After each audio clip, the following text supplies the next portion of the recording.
Hello friends, welcome to my channel. मैं हूं पृथ्वी पटेल और आज हम करेंगे इंटरेस्टिंग मेडिसिन रटारिया। फ्रेंड्स, मुझे पता है कि रटारिया सुनते ही दिमाग में क्या आता है, fissures. It's a remedy for fissure, but friends it's not only the remedy for the fissure but the clinical use of ratanhia is apart from fissures. तो फ्रेंड्स, आज की वीडियो में हम डिस्कस करेंगे कि रटानिया को फिशर के अलावा और कौन सी कंडीशन में हम यूज कर सकते हैं। Friends, रटानिया is very specific and small remedy. Its therapeutic use is amazing. It's a very much useful remedy for your clinical practice. तो फ्रेंड्स, मेरे साथ बने रहिए वीडियो के आखिरी तक।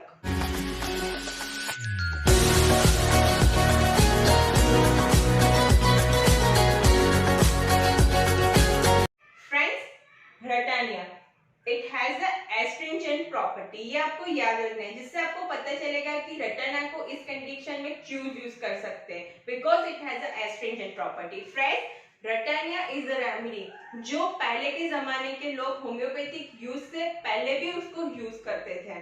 जब होम्योपैथिक नहीं थी तब भी लोग रटानिया को यूज करते थे। उसके जो रूट थे उससे हम होम्योपैथिक में मेडिसिन बनाते हैं, राइट। तो जो पहले के जमाने के लोग थे उसके रूट को यूज करते हैं, उसको बोलते हैं प्री होम्योपैथिक यूज। तो फ्रेंड्स, मैं आपको कुछ प्री होम्योपैथिक यूज बताती हूँ जिससे आपको पता चलेगा कि ये रेमेडी कितनी पावरफुल है और वो पहले के जमाने के लोग उसको किस तरीके से यूज करते थे। तो जो रटानिया के जो रूट्स है उसका पाउडर और वो मिक्स करते थे चारकोल के पाउडर से, और दोनों को मिक्स करके लोग टूथपेस्ट की तरह यूज करते थे। It's a excellent toothpaste. Second, जो लोग यूज करते थे, act as a use as a tonic for the relax part, muscle stability और weakness of a digestive organ. उस केस में रटानिया को यूज करके लोग जो टोन है मसल का वो रिस्टोर करते थे। Second, it's a great remedy for the bloody mucus diarrhoea.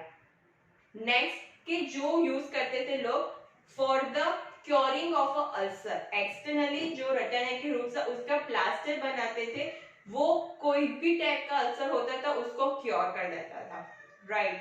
और लास्ट के जो लोग यूज करते थे, जो रटानिया का जो रूट्स है उसका जो कलर है वो एकदम ब्राइट रेड कलर है, तो लोग क्या करते थे उसको वाइन में एडल्ट्रेशन करने के लिए यूज करते थे। तो ये कुछ थे प्री होम्योपैथिक यूज, राइट, जो मैं आपको बताना चाहती थी।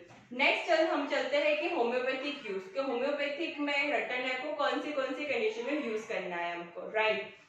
First is for a ratanhia, you remember two word, first is rectum and second is a female, right. Rectum तो वो आपको पता था, बट फीमेल में आपको बताऊंगी वो बहुत ही इंपॉर्टेंट है। तो स्टार्ट करते हैं हम रेक्टम से।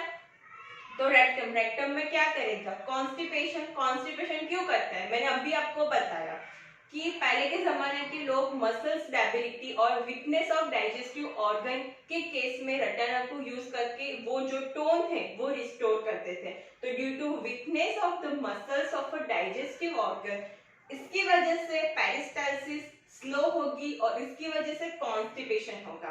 तो राइट, अब आपको याद नहीं, रट्टा नहीं मानना पड़ेगा कि रटानिया में कॉन्स्टिपेशन है, अब आपको रीजन पता है कि ऐसा क्यों होता है, तो आपको इजीली याद रह जाएगा, राइट। तो नेक्स्ट चलते हैं कॉन्स्टिपेशन। कॉन्स्टिपेशन में क्या होगा, stool hard with a great straining, right, जिसकी वजह से आपको पता है कि बहुत ही ज्यादा स्ट्रेनिंग करना पड़ेगा पेशेंट को, जिसकी वजह से होगा fissure. It's a cause for the fissure and haemorrhoids both. तो फिशर्स और हेमरॉइड्स में पेन होगा। तो फ्रेंड्स, हमको पेन में भी इंडिविजुअलिटी हमको फाइंड आउट करनी है। बहुत सारी मेडिसिन है जो रटानिया की पैरेलल चलती है, फॉर एग्जांपल एस्क्यूरस, राइट, और रटानिया, उसका जो पेन है वो इंडिविजुअलिटी, वो बहुत ज्यादा पैरेलल रेमेडी है, तो उसको हमको डिफरेंशिएट करनी है। तो कैसे हम डिफरेंशिएट करेंगे, by individuality of the pain.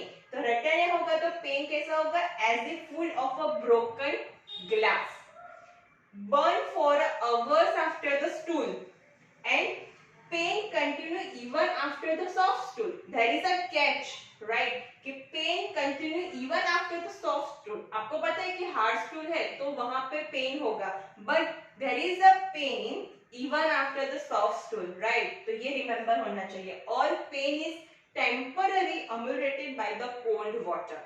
तो ये कुछ थी इंडिविजुअलिटी ऑफ द पेन जो आपको रिमेंबर करना है, और ऐसी इंडिविजुअलिटी आपको केस में मिले तभी ही रटानिया प्रिस्क्राइब करना है। ऐसा नहीं कि फिशर है तो चलो रटानिया प्रिस्क्राइब कर दिया, नहीं, हमको homeopathy is based on the individuality, तो हमको केस में इंडिविजुअलिटी मिले तभी इस रेमेडी को यूज करना है।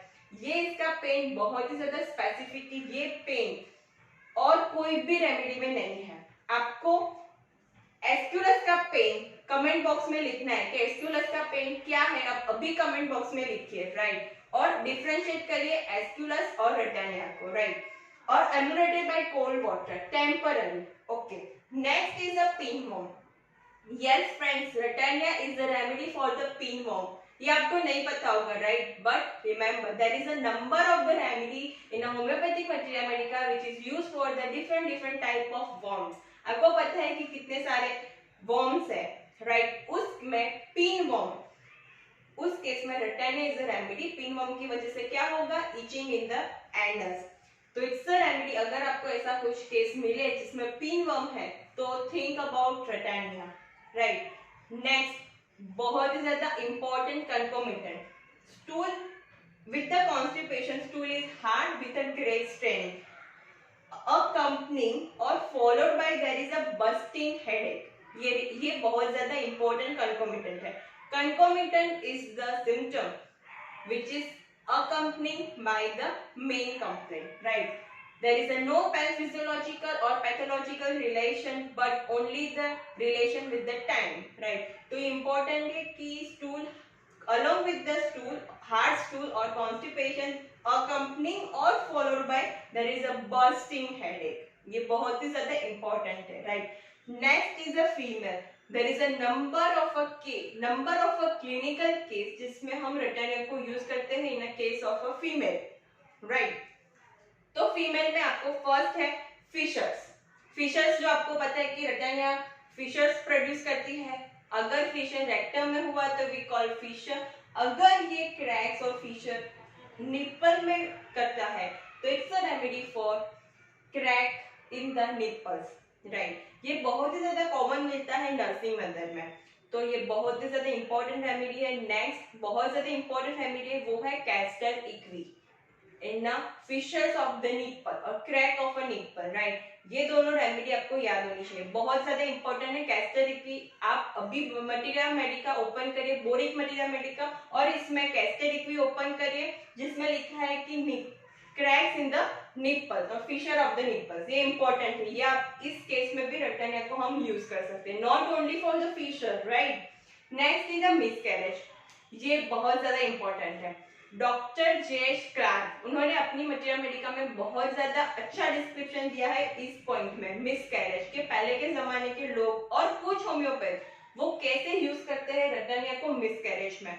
तो उन्होंने लिखा है कि there is a female who is very nervous or so delicate which is not able to continue full term और रिपीटेड अबॉर्शन, तो उस केस में मसल डेबिलिटी की वजह से वो फुल टर्म कंटिन्यू नहीं कर पाएंगी ड्यू टू मसल वीकनेस। तो उस केस में हम as a preventive incipient prescription of a Ratanhia as a tonic, right? तो डॉक्टर जीएच क्लार्क ने कुछ पेशेंट में ये मेडिसिन प्रिस्क्राइब की for a incipient prescription, means preventive prescription for the miscarriages, right? और उन्होंने लिखा है कि Ratanhia has a property for both it cause haemorrhages, so according to the law of homeopathy the remedy has a power to cause, that remedy has a power to prevent or cure, right? तो ये बहुत ज्यादा important point है जो आपको remember करना है, right? और अगर इस वीडियो के बाद आपको पढ़ना है तो डॉक्टर जेएच क्लार्क की मटेरिया मेडिका है, उसमें कैरेक्टरिस्टिक मेंशन किया है, तो उसमें ये पॉइंट डॉक्टर जेएच क्लार्क ने मेंशन किया है, आपको रीड करना है।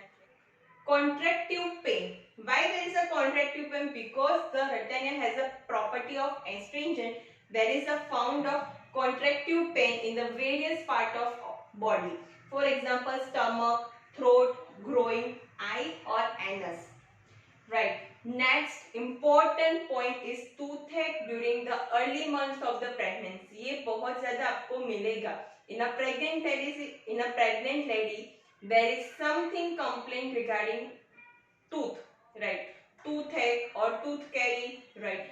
Especially in the early months of the pregnancy, and they feel like tooth is elongated or aggravated by lying down or compelling to patient rise or walk. There is a severe toothache. The doctor Allen mentioned Retania is the remedy, right? Next important point is hiccup. ये आपको नहीं पता है friends, this is a gem of application of Ratanhia. Hiccup, uncontrol hiccup after eating और along with there is a pain in the stomach. It's a remedy for uncontrolled hiccup, right? Friends, और भी एक remedy है जिसका नाम है Passiflora, which is very much potent remedy for uncontrolled hiccup. अगर आपने मेरा वीडियो पैसिफ्लोरा पे नहीं देखा है तो वो जरूर देखेगा, इट्स अ अमेजिंग वीडियो। और इस केस में हम रिटर्निया को भी सोच सकते हैं। Uncontrolled hiccup specially after eating along with the pain in the stomach, the Ratanhia is the remedy. Use lower potency, frequent repetition, right? You will get a good result. Next important point is pterygium.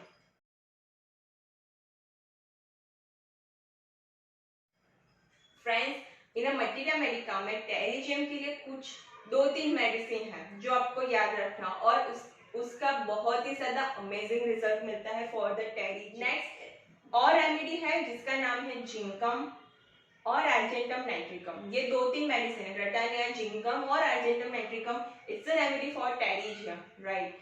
तो friends, अब आपको पता चला कि Ratanhia is not only the remedy for fissure, right? बहुत सारी इसकी clinical application है जिसमें आपको यूज करना है। तो आई होप फ्रेंड्स आपको ये वीडियो अच्छी लगी होगी, आपको रेटानिया अच्छी तरह से समझ में आ गई होगी, और आप रेटानिया को ओनली एंड ओनली फिशर के केस में नहीं बल्कि और भी बहुत सारे केस में आप यूज करेंगे अपनी क्लिनिकल प्रैक्टिस में। तो फ्रेंड्स, अगर आपको ये वीडियो अच्छी लगी है तो इस वीडियो को लाइक करिए, अपने फ्रेंड्स के साथ शेयर करिए, इस चैनल को सब्सक्राइब करिए।